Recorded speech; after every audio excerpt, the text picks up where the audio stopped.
চাওক প্ৰথম কথাটো হ'ল যে আমি পঞ্চায়তত একান্ত ইচ্ছা সত্ত্বেও সম্পূৰ্ণ এলায়েন্স আমাৰ মাজত নহ'ল, যিটো কথা বাৰে বাৰে কৈ আছিলোঁ।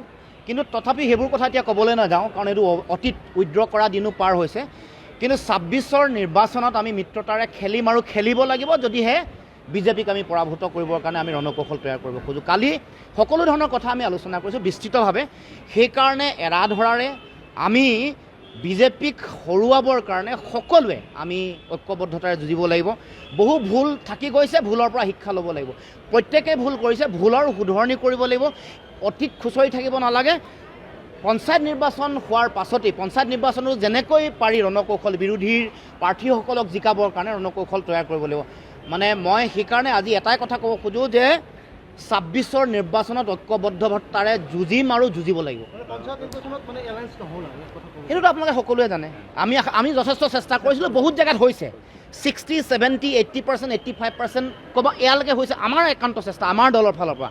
কিন্তু সেইটো বেলেগ বহু দলে কৰা নাই, বহু দলে বুলি কৈছোঁ। সেইটো কৰিব লাগিব, কৰিলেহে আমি জয়লাভ কৰিম। নাই সেইটোৱে কথা, এইটো